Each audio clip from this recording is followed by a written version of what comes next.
Estoy muy contento de participar, aunque sea en calidad de moderador en este foro, en el que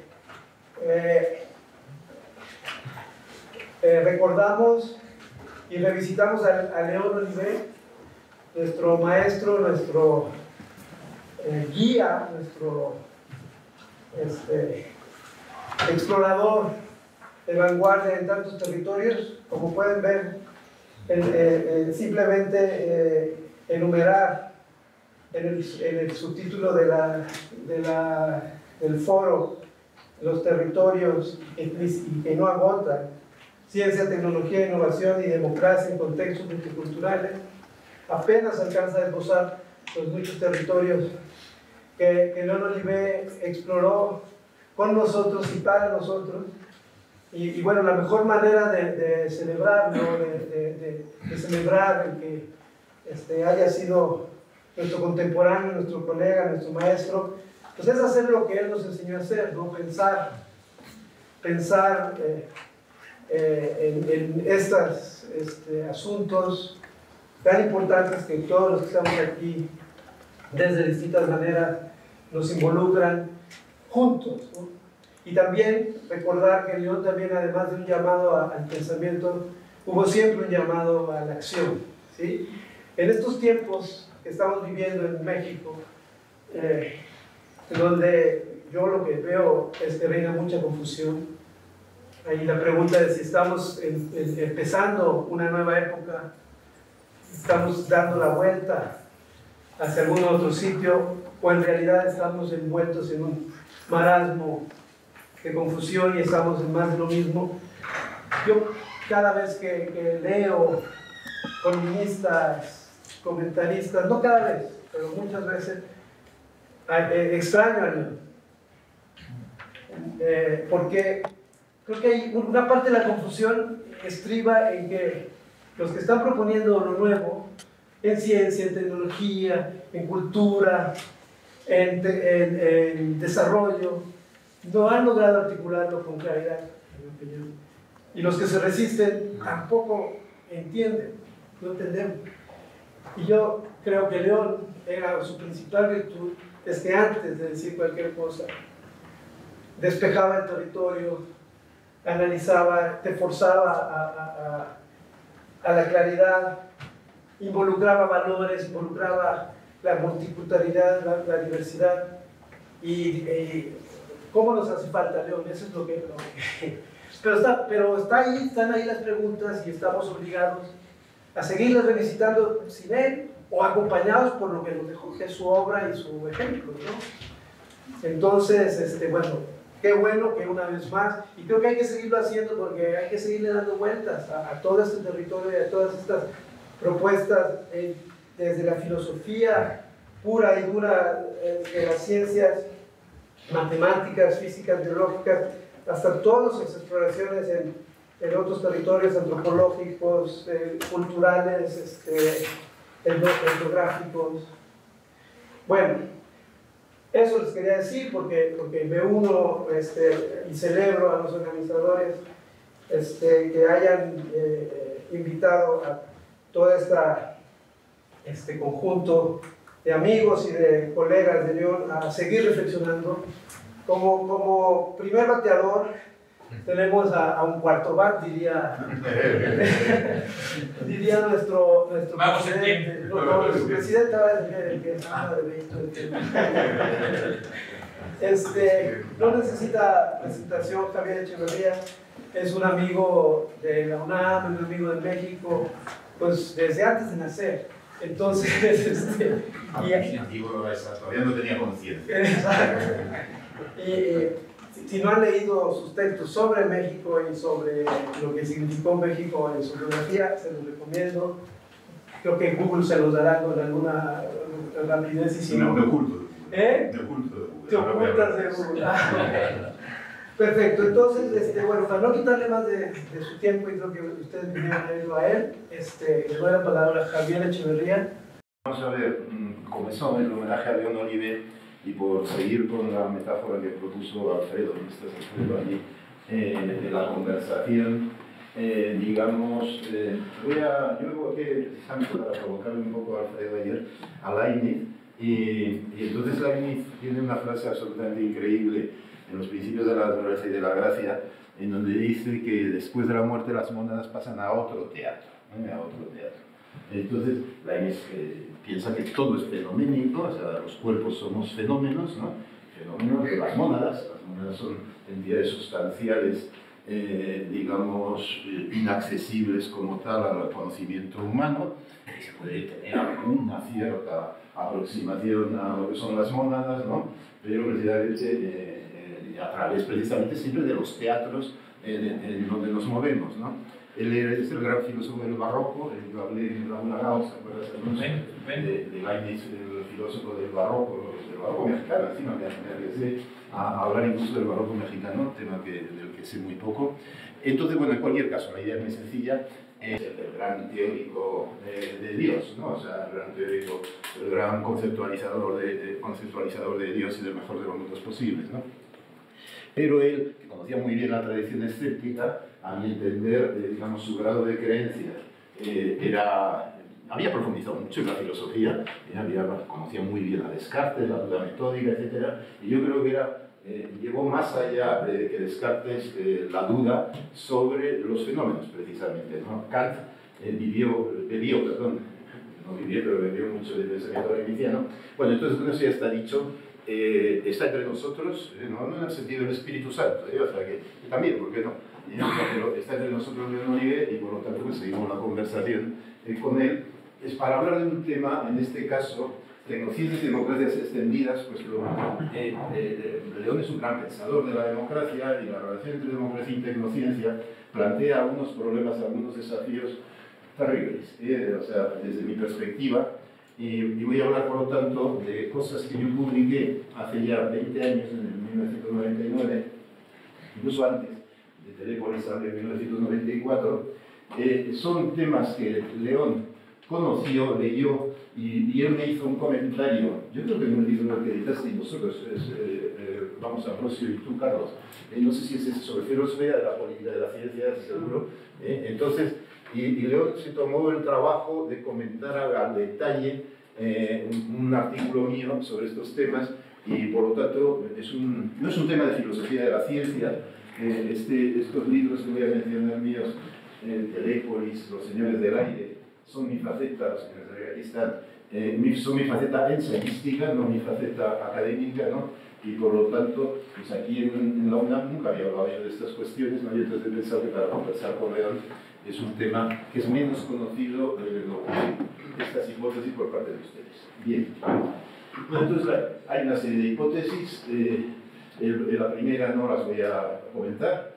El sistema tecnológico TIC, pero sí hago una precisión. Yo desde hace muchos años hago filosofía experimental de la ciencia. Filosofía experimental de la ciencia y consiste en hacer experimentos. O sea, entonces uno propone conceptos, propone hipótesis y va a estar viendo las consecuencias de esos conceptos y la recepción que tienen. Entonces hay conceptos que mantiene o conceptos que retira, pues porque han sido mal recibidos, han sido refutados, no refutados, pero no han tenido desarrollo, ¿no? Entonces el concepto se puede hacer filosofía experimental de la ciencia, y esto normalmente implica neologismos, especialmente artículo de experimentos. Entonces voy a hablar, yo ya he publicado sobre esto, sobre pluralismo en lugar de universalismo, pluriversalismo. Esto es un concepto que León lo conocía, una propuesta mía, no es que la hiciera suya, pero que sí le interesó, y ahora, digamos, pues voy a mantener la hipótesis esta de la proyección al pluralismo, pero en estas democracias extendidas de las cuales voy a hablar ahora, que son posibilitadas por las tecnologías digitales, las tecnociencias digitales.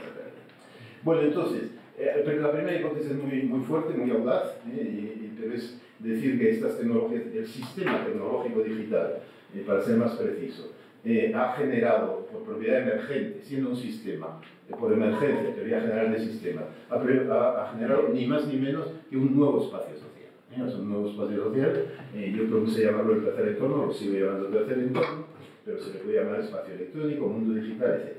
Ahora, prefiero el término entorno, en primer lugar, porque está en torno a nosotros, o sea, está claramente en torno a nosotros. Yo aquí, digamos, ahí está, esto es tercer entorno. Primer entorno está ahí, o sea, eso es primer entorno, digamos lo que tendría que ser la naturaleza, la biosfera, etcétera, etcétera. Segundo entorno es esta misma sala, todo este edificio, la ciudad de México, etcétera, etcétera. Pero como ven ustedes, se han superpuesto, se han incrustado cada vez más artefactos del tercer entorno en el segundo entorno y también en el primero. Entonces, la gran novedad de finales del siglo XX, hay varias novedades, pero esta es una de las grandes, es que el tercer entorno ha ido superponiéndose al primer entorno, desde luego. Pensemos en los satélites de telecomunicaciones, el GPS, el Galileo europeo, los chinos y los rusos también tienen su propia flota de satélites de telecomunicaciones. El planeta Tierra está, por lo tanto, circundado por artefactos del tercer entorno, que son los que sustentan una nueva ciudad global, a la cual yo en 1994 propuse el nombre de Telépolis. O sea que, bien, en cualquier caso, segunda hipótesis. Hipótesis no, sino que es una cuestión de hecho. O sea, la inmensa mayoría de los seres humanos han emigrado al tercer entorno. La inmensa mayoría, en particular los jóvenes. Los datos en este momento son espectaculares, es un fenómeno mundial. ¿Qué significa emigrar en este caso? Pues significa emigrar mentalmente. O sea, nosotros seguimos estando aquí en el segundo entorno o en el primero, me da igual, pero en la medida en que estemos conectados a las redes, entonces, como dice Remedios Zafra, una gran pensadora española, la líder del filo femenino en España, una gran escritora también por otro lado, habitamos las pantallas.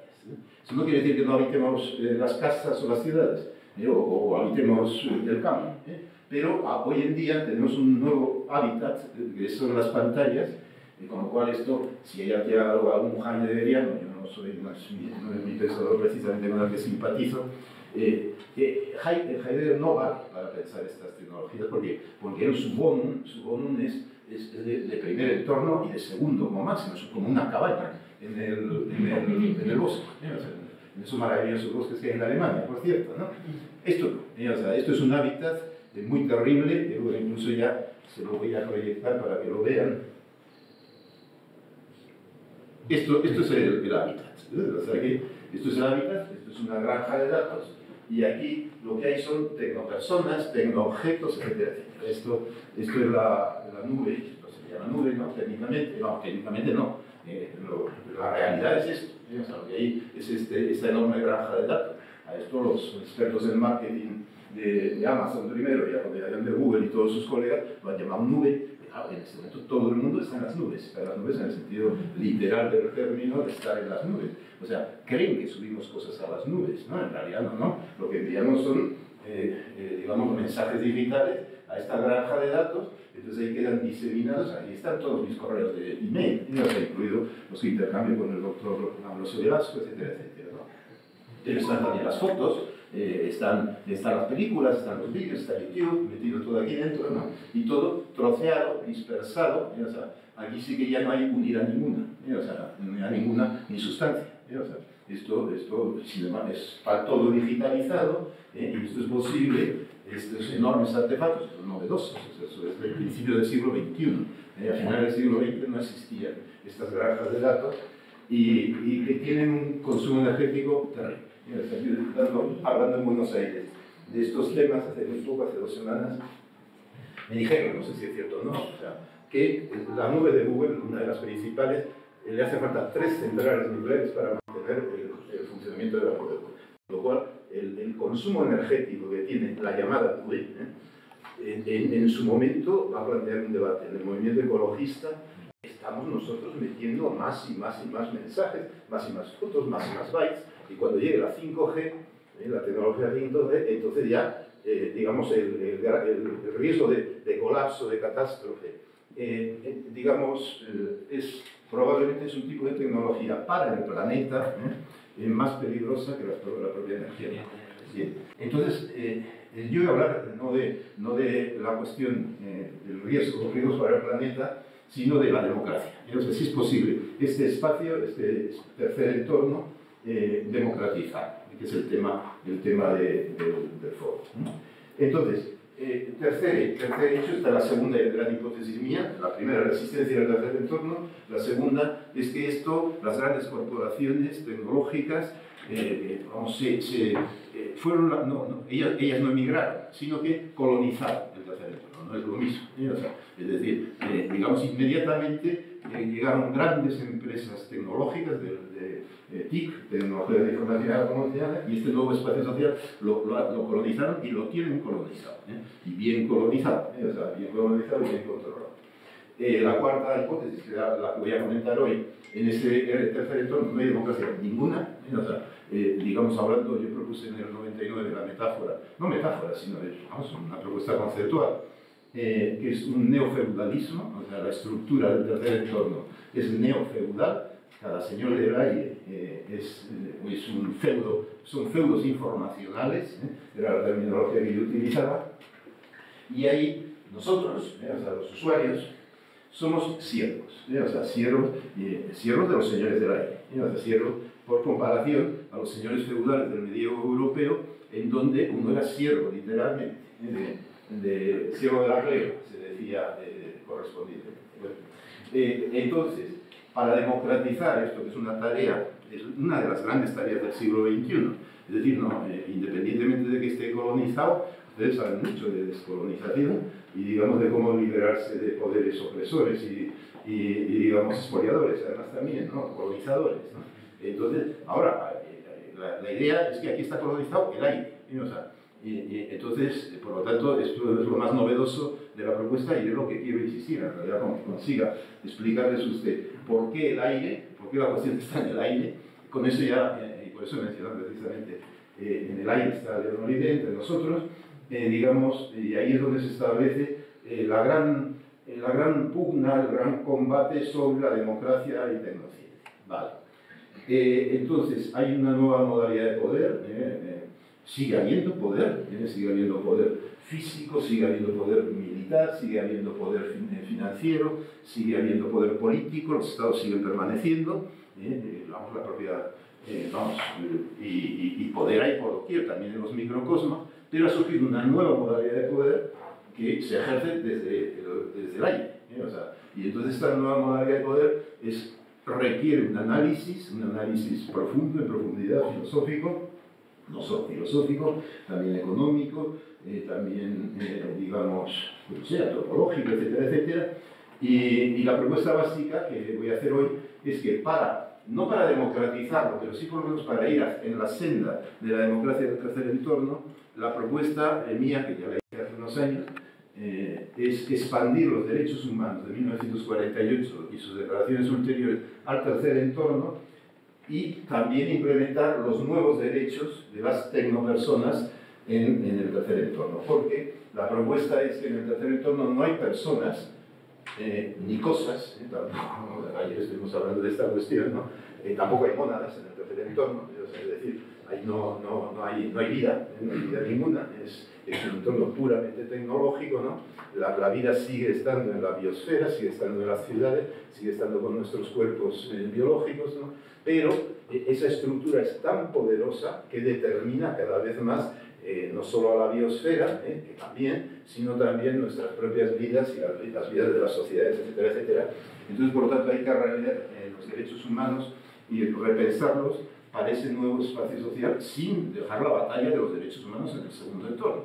Es decir, que eso ha sido un nuevo gran desafío. Bien, esto ya lo he explicado, por lo tanto, simplemente me voy a los detalles. Yo cuando escribí en el 99 esto de los señores del aire, Telépolis y el tercer entorno, citaba como ejemplos de señores del aire, o sea, de grandes empresas transnacionales que ejercían el tecnopoder en este nuevo espacio social, a Microsoft, a Apple, a Nokia, Ericsson, Intel, Visa, American Express, Nintendo, PlayStation. El jugar es muy importante y el juego, en los videojuegos se les llama, yo prefiero llamarlos tecnojuegos, ¿no? por coherencia conceptual. Vamos, también el videojuego no. Entonces, quien domina el juego de los niños se ha hecho con la mente de los niños. Eso lo sabe cualquier pedagogo, ¿no? Quien consigue controlar el juego desde la infancia de niños y niñas, y esto es lo que han hecho, pues eso, PlayStation, Nintendo, etcétera, etcétera, ¿no? Y digamos, la idea, la base del poder, no voy a citarle a Manuel Castells, pues, si lo estoy haciendo ahora, la base del tecnopoder consiste en dominar las mentes. O sea, no se basa ni en la fuerza física, ni en el monopolio de la violencia, o sea, más de un gran pensador, pero aquí no estamos hablando de la violencia en donde se sigue ejerciendo es en el segundo entorno y en el primero, pero, digamos, el dominio de las mentes se hace desde el tercer entorno, desde los videojuegos, desde las televisiones, desde las redes sociales. Yo siempre cito que el 70% de los adolescentes y jóvenes españoles, su única fuente de información es Facebook, ¿no? Su única fuente de información, ni ven televisión, ni leen prensa. Entonces, bueno, y en México, por la doctoranda Jacqueline Valenzuela, la que yo dirijo una tesis por la que he estado y vendrá ahora, digamos, me dice que, bueno, ayer mismo en la cena Mario se comentaba que México es el país más usuario de Facebook, ¿no? Entonces, en particular mujeres, o sea, es decir, uno de los datos importantes es que el empoderamiento de las mujeres en el tercer entorno es real, ¿no? O sea, el tercer entorno ya tiene en México más usuarias mujeres que varones, ¿no? O sea, con lo cual, digamos, el tercer entorno digamos, es una herramienta, un instrumento, un espacio que posibilita la liberación, diferentes modalidades de liberación, pero también, digamos, el dominio, el control, el sometimiento y el imperio. O sea, ambas cosas a la vez. O sea, es decir, en ningún momento digo yo que sea malo el tercer entorno o que sea bueno. Es ambas cosas a la vez. Es bueno y es malo. Y entonces, ahora hay que analizar los bienes, los males, como uno de los bienes, que es la democracia. Entonces, mi propuesta es hablar de democracia en el tercer entorno, habría otras cuestiones. Bien, en aquella época, en el 99, no existía Amazon, aunque se había creado en el 97. Google tampoco había dado muestras de ser el oráculo, en este momento el dominio de la información por parte de Google. No digo que sea monopolio, porque no es así, está la Wikipedia, por ejemplo, ¿no? Que es por lo menos un cierto contrapunto, pero no sé, en España cuando hay una discusión, entonces se consulta a Google para que la resuelva. Y por lo tanto, esto voy a poder citar a Leibniz, ¿no? O sea, calculemos, ¿no? O sea, no discutamos, calculemos, ¿no? Pues aquí, no discutamos, consultemos a Google. Googleemos, como se dice. Googleemos. Entonces, no existía Facebook, o sea, ni se le esperaba Facebook. En aquella época, los que pensábamos estas cosas, éramos un poco optimistas, demasiado jóvenes probablemente, hablábamos a favor de las redes epistémicas y las redes de León Olivet, o sea, genérense efectivamente redes horizontales, democráticas, etcétera, en donde, digamos, hay una distribución justa del conocimiento. Estas son propuestas formales que yo hice en varios artículos míos a la Organización de Estados Iberoamericanos, o sea, y publicadas, etcétera, etcétera, ¿no? E incluso como asesor de la Organización de Estados Iberoamericanos intervine en los debates de la ONU no intervine físicamente, sino a través de informes y estudios, sobre la sociedad de la información, año 2003 en Ginebra y año 2005, que es lo que le interesó a León Olivet y que es lo que voy a comentar luego brevemente, si no me extiendo excesivamente. Ya he terminado, Carlos, todavía no. No, tienes para hablar 7 8 minutos más. Perfecto. Digamos 10. Bueno. Para dejar tiempo a la... Sí, no, claro. Muchas de las cosas que tengo aquí escritas las voy a ir sacando como si fueran, digamos, conejos de la chistera, digamos, para responder a sus preguntas. O sea, bueno, entonces, ha habido conflictos ya relevantes. O sea, el tercer entorno, como cualquier otro espacio social, es un lugar de conflictos y entonces uno típico pues es tercer entorno puro y duro, es el 11 de septiembre del 2001 en Nueva York, con todas las inmensas consecuencias que ha tenido, ¿no? O sea, la crisis financiera de 2007-2008 o 2009 tampoco es broma. Esta ocurrió en el tercer entorno, no en Internet. Que quede claro que el tercer entorno es mucho más amplio y más complejo de Internet. Ahora lo explicaré. O las míticas primaveras árabes. En todas estas intervino Facebook, en todas. O sea, a Facebook yo le considero como una corporación golpista. Se dedica a dar golpes de Estado.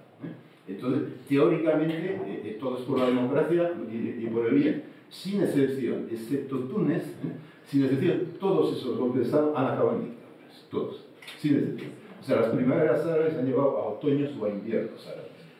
Y por lo tanto, esta esperanza Es cierto, o sea que desde el tercer entorno, desde Facebook, se puede, es un instrumento de debate, de combate político, pero el problema es que luego el señor del aire al final ellos son geoestrategas, son geoestrategas y no han previsto simplemente lo que va a suceder en los 3 primeros meses o en los 6 primeros meses, sino han previsto lo que va a suceder a 10 años vista y ya tienen previsto pues, el general de turno para mandar en Egipto, por ejemplo. Por poner un ejemplo, pero visualizar.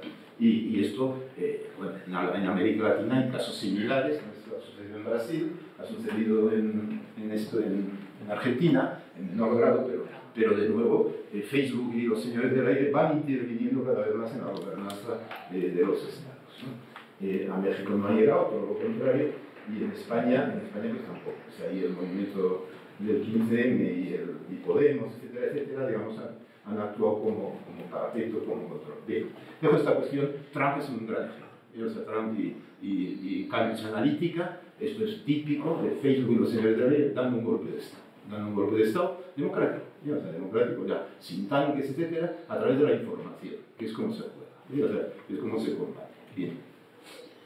Bueno, la legislación sobre la ley. Esto es más grave de lo que yo quería hacer y si no da tiempo de hacer más cosas, con esto ya cerrado.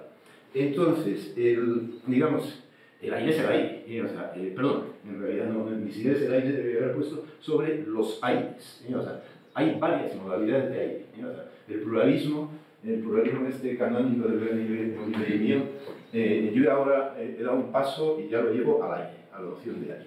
No hay un solo aire, sino varias modalidades de aire, son muy distintas entre sí y hay que analizar el aire. O sea, vale. Entonces tenemos una primera modalidad de aire, que es el aire de primer entorno, que es el aire que respiramos, o sea, el aire que respiramos y que expiramos, ¿no? O sea, entonces es una necesidad fisiológica, nuestro cuerpo es primer entorno y sin aire no podríamos sobrevivir. O sea, el ahogo es uno de los grandes problemas para estos que quieren organizar el turismo ya lunar o marciano, ¿no? Consiste en organizar pequeñas cúpulas donde haya aire, o sea, para que los cuerpos humanos puedan respirar. Lo lograrán, porque digamos, la gente... dejo esta cuestión. Segunda modalidad de aire, que es la que me interesa a mí. Perdón, el aire no solo está en la atmósfera, el aire está en nuestros pulmones, ¿no?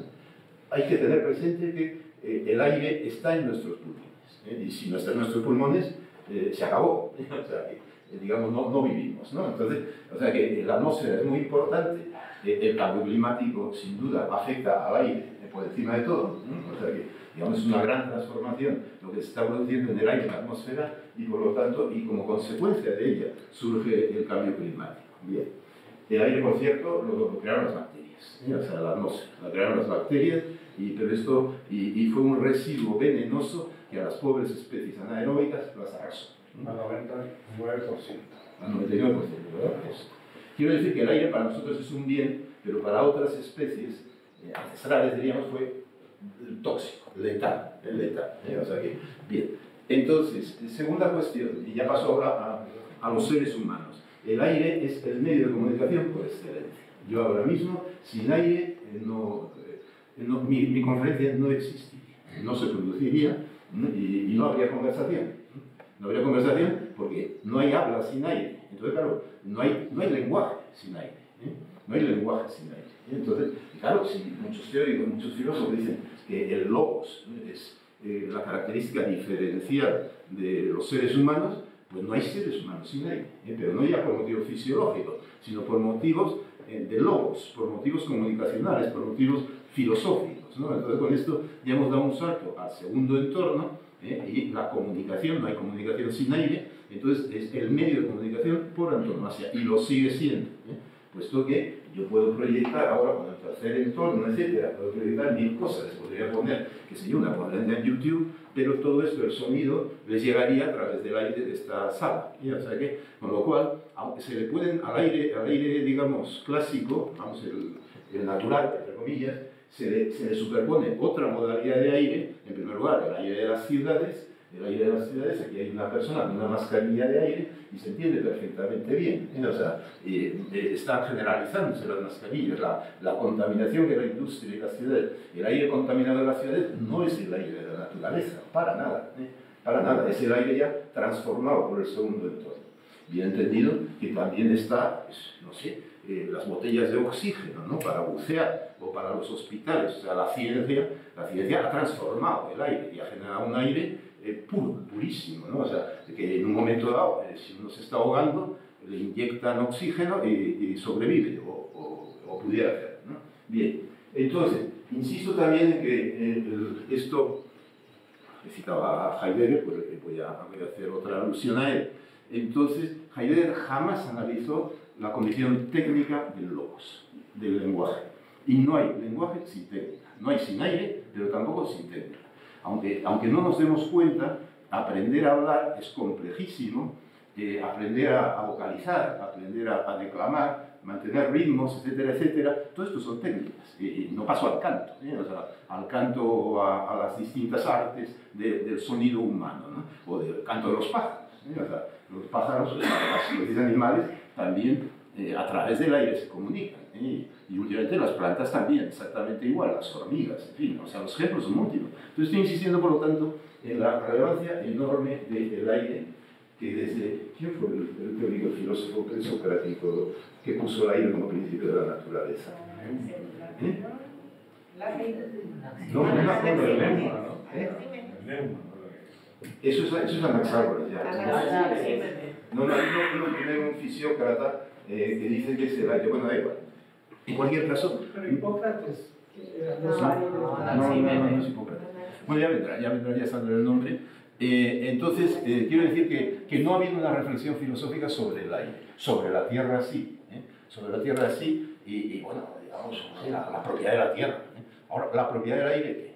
Este es el debate actual. O sea, los señores del aire se han apropiado, por eso la denominación, se han apropiado del aire. ¿De qué modalidad de aire? Pues una modalidad de aire novedosa, que es el aire digitalizado, ¿no? Castell la llamaba espacio de flujos informacionales. Entonces, si yo ahora cogiera, qué sé yo, un micrófono o simplemente, bueno, si pusiera YouTube, entonces estaríamos recurriendo a esta nueva modalidad de aire, que es el aire digitalizado, en donde lo que fluyen ya son bits, o sea, digamos, megas. Así es como funciona. Si yo saco ahora mi celular y transfiero un fichero, esto irá a la antena de telefonía correspondiente digitalizado, mientras que yo aquí estoy hablando en analógico, ¿no? En analógico. Son ondas de Fourier, ¿no? Lo que emito, o partículas, ¿sí? O sea, y quien dice eso también, que tampoco lo voy a tratar, pero el aire es también medio de percepción y observación. O sea, no podemos observar sin aire. Y esto es una propuesta reciente, digamos que para los que sean radicalmente empiristas. O sea, no hay mediación siempre, en cualquier observación o percepción.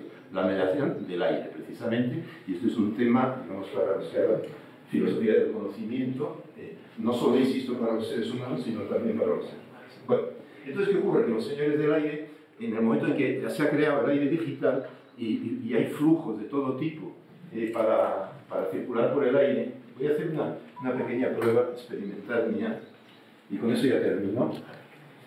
Entonces, si yo saco mi computadora y veo, tengo estudiante aquí, ¿qué wifi tengo aquí? En esta sala. En esta sala. Puedo ir a hacer el mismo experimento con mi computadora por aquí y por allá. Entonces, la primera que me aparece en la lista es el URAM. El URAM es mi red habitual. El URAM en San Sebastián. Es la gran red que conecta a las universidades europeas entre sí, los centros de investigación. Es el gran éxito de la Unión Europea, precisamente en la habilitación pública del aire, o sea, solo para universitarios, ¿no? Pero incluidos estudiantes, claro está, y entonces esto ha sido de las pocas cosas que ha hecho bien la Unión Europea en este combate por el control y el dominio del aire, ¿no? Pero tengo también aquí Crash 382 Canon OA, Direct 75 HP Laser Jet, supongo que esto será de este artefacto, filosóficas, aquí están ustedes, o sea que por lo tanto ahí está. HP Print, IMAC de Pilat, Red 1, Red Wi-Fi JM, RIO, Wi-Fi del IFS, o sea, aparecen ustedes, me refiero al instituto, 2 veces, ¿no? Bueno, digamos, ¿qué sucede? Todas estas Wi-Fi están aquí. No las vemos, no las vemos porque esto no es para verlo perceptivamente, pero el ordenador sí. La computadora detecta perfectamente, y si yo tuviera un barredor de frecuencia, que es el instrumento que utiliza la policía para evitar los atentados terroristas, por ejemplo, entonces, digamos, cualquier flujo, incluso este flujo que yo podría hacer dándole a este mando a distancia, esto emite un flujo informacional, emite una orden y cambio yo de hoja, ¿no? Entonces, el barredor de frecuencias me impediría, me tendría inmovilizado, ¿no? O sea, inmovilizado, ¿por qué? Porque me habría parado el aire. O sea, yo podría mover la mano, podría mover la tecla, pero en el aire se me detiene mi acción.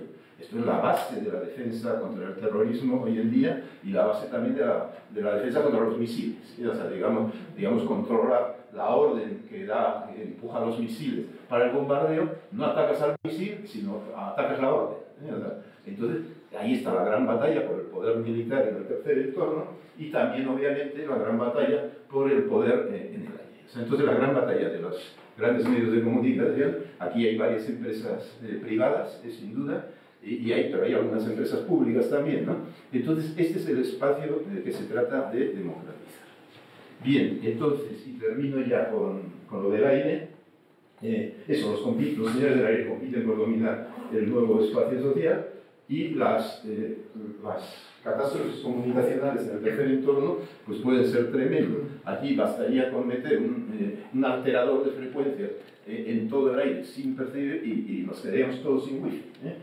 Exactamente igual, a mí me ponía como ejemplo, un colega uruguayo me ponía como ejemplo, si se lanzara una bomba nuclear pequeñita, de pequeño alcance, en una determinada zona, a una cierta altura, se alterarían de tal manera los flujos informacionales que toda esa zona se quedaría sin cobertura, o sea, sin flujos informacionales, ¿no?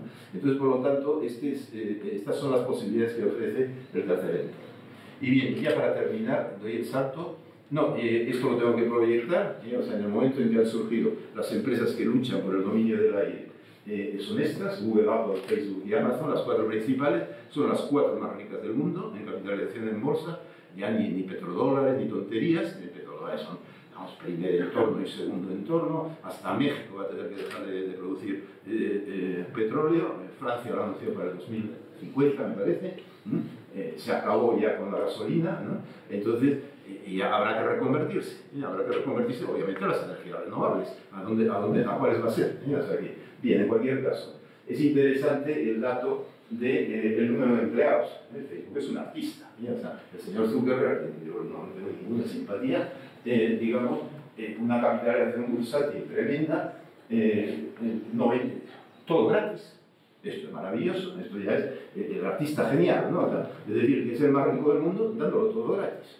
Es extraordinario. O sea, esto es para aplaudir, como decía en este caso, digamos, un emperador romano. Bueno, 9.200 empleados. Pemex tendrá más, seguro. En una cuadra. Bien, entonces quiero decir que, digamos, esto, que haya las cuatro principales empresas del mundo, sean todas las que luchan por el aire y ya no por la tierra. O sea, ¿por qué? Porque desde el aire controlan la tierra, ¿no? O sea, y controlan las mentes humanas, ¿no? Entonces, democratizar esto implica, bueno, mi propuesta es que aquí no hay democracia ninguna, sino neofeudalismo. Hay millones de usuarios, ¿eh? O sea, ahora, es que el que haya masa de usuarios no significa democracia en absoluto. Masa de usuarios significa masificación.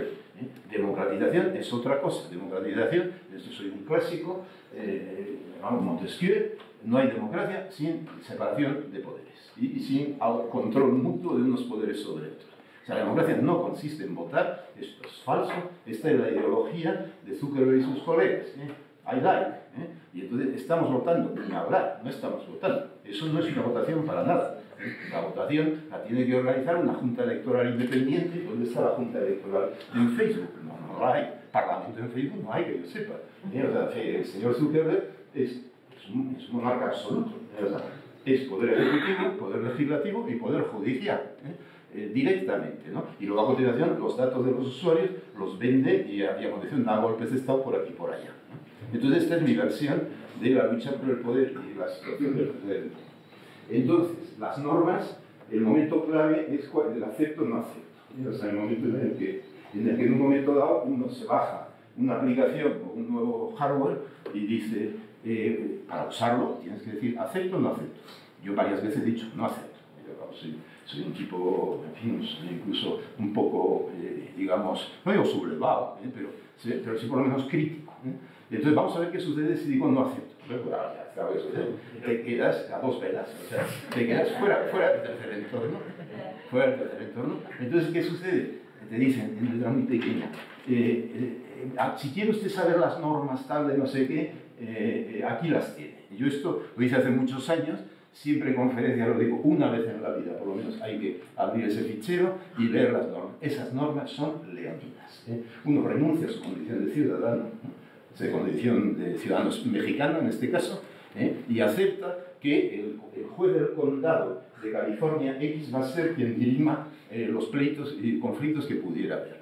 Y uno no puede, no es propietario de lo que ha comprado, o sea, sino que simplemente tiene una licencia de uso, se tiene que actualizar, el señor del aire le actualiza, las actualizaciones son todas para mejor controlar a los usuarios, como todos sabemos.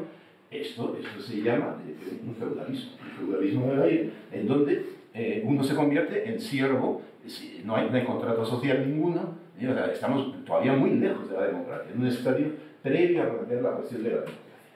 Y entonces yo sí reivindico por lo menos que haya un poder judicial, al menos, independiente, claro está, pero ¿dónde están los jueces del tercer entorno?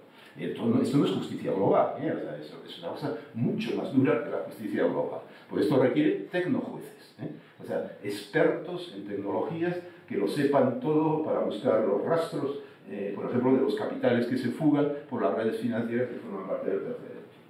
Bien, entonces, al no haber democracia, pues surge el proyecto, habitan tecnopersonas, pero esto no lo voy a tratar, aplicar la Declaración Universal de Derechos Humanos al tercer entorno es la tarea, a mi entender, a realizar, y hubo la Cumbre Mundial de la Sociedad de la Información, fue el gran fiasco, o sea, el gran fracaso en esta cuestión es de la ONU y de la UNESCO. No dieron la talla para un debate histórico como era este, no dieron la talla en absoluto y pusieron todo el tercer entorno en manos de las grandes empresas transnacionales. En ese momento, 2 años después, surge Facebook, surge Twitter, surge Instagram un poco más tarde, y surge sobre todo el HTML 5.0, que es el sistema de los llamados móviles inteligentes o celulares inteligentes, que es el sistema de control de todos los usuarios, o sea, con la geolocalización. Esto lo pactan los señores del aire, no interviene ni el señor presidente de los Estados Unidos de América, por supuesto el de México, ni se le espera al reino de España, el rey bastante tiene con llevar la corona, ¿no? Bastante trabajo tiene, ¿no? Con lo cual, digamos, el poder es el poder, ¿Y por qué? Porque la ONU, que podía haber intervenido en la Cumbre Mundial, fracasó, simplemente dimitió de su responsabilidad. La ONU dice, yo solo me dedico a los estados, o sea, yo soy una organización de estados. Esto ya sé lo que es, ya sé lo que viene, pero no es mi tema, o sea, no es mi tema tremendo. Bueno, en cualquier caso, digo esto para que se hagan la idea, el fiasco de la Cumbre Mundial, luego comento todas estas cosas, pero termino con los derechos. Entonces, se trataría, por lo tanto, la democracia pluralista, bien entendido, expandida pluralista, ¿por qué? Porque en este aire fluyen muchas lenguas, o sea, no solo fluye esta en la que yo estoy hablando, fluye cualquier lengua indígena, esto en la lengua vasca funciona perfectamente bien, o sea, digamos, el aire vasco, yo, he convencido mentalmente sí que está el señor Lehendakari de que se haga la nube vasca. La nube vasca gestionada con gestión pública, o sea, mi clave es haya nubes, o sea, haya nubes digitales, pero gestionadas públicamente y no gestionadas por el Facebook de turno o el Zuckerberg de turno, o sea, porque esto es la privatización del aire. El aire que respiramos es un bien común, el aire en el que nos comunicamos también es un bien común, el aire digitalizado está privatizado. Y esta es la clave de mi argumentación. Ya sé que le interesó mucho a León Olive, entonces ya puestos a hablar de derechos de los usuarios. ¿Quiénes son los ciudadanos en el aire? Pues los usuarios, no hay otros, o sea, no hay otros, ni se desespera. No son los trabajadores, o sea, esto ya no es sociedad industrial, Entonces, el equivalente a los sindicatos de la sociedad industrial son las asociaciones de usuarios. Ese es el agente que puede sublevarse y reivindicar los derechos de los usuarios y usuarias, ¿no? Entonces, y por lo tanto, esa es la gran tarea. Lo de los menores de edad es escandaloso. De cualquier niño o niña menor de edad contrata, dice acepto y está firmando un contrato, ni sus padres ni sus tutores se han enterado de nada. Y no hay fiscal, yo esto lo he dicho muchas veces en España, igual en México el fiscal de la República ha intervenido porque es absolutamente ilegal, ¿no? O sea, a no ser que en México yo no creo que los menores de edad tengan autorización para firmar contratos jurídicos, ¿no? Bueno, se hace a diario, cientos de veces. Cada vez que uno actualiza algo y dice acepto, está firmando un contrato, ¿no? Entonces a mí me parece absolutamente escandaloso, sobre todo me parece escandaloso el silencio, hablando de la ley. Y los derechos, los nuevos derechos, que no lo comento, pero por lo menos para que vean ustedes que esto se puede desarrollar, se puede pensar, se puede reflexionar. Esto es tecnociencia y democracia. Estoy hablando de una modalidad de incidencia de las tecnociencias en la estructura democrática, y el derecho al anonimato yo lo defendía en el 99, lo sigo defendiendo como derecho humano, básico, humano, de las tecnopersonas, que no es lo mismo que la persona. Personas hay en el primer entorno y en el segundo, personas físicas y jurídicas. En el tercer entorno hay tecnopersonas, pero esto, en todo caso, en el diálogo. Derecho a la intimidad, derecho al tecnocuerpo. El tema, las feministas, derecho al cuerpo. Hombre, pues si hay derecho al cuerpo, hay derecho al tecnocuerpo, faltaría más, ¿no? ¿Qué es el tecnocuerpo? Pues el conjunto de datos que genera mi cuerpo cuando se mueve, qué sé yo, por una ciudad y está lleno de cámaras, ¿no? O sea, como mínimo que contraten el que yo cedo gratuitamente esos datos o cobro por ellos, ¿no? Pero eso de que me los roben, o sea, lo que yo hago al andar, los datos que yo genero, eso es el expolio, ¿no? El expolio, digamos, de lo que uno hace en el tercer entorno inmediatamente queda digitalizado, entonces se procesa, se acumula, se capitaliza y a continuación surge el gran negocio de las ventas de bases de datos, Facebook y Cambridge Analytica. Entonces de repente venden los datos de los usuarios y ya a continuación montamos el golpe de Estado. El golpe de Estado hacemos el negocio, o sea, el negocio correspondiente, que es más bien de lo que se trata. Es muy bonito el derecho a la tecnomuerte digna, ¿no? La tecnomuerte digna, y ya con esto termino, es muy importante la muerte de León Oribe y su tecnocadáver.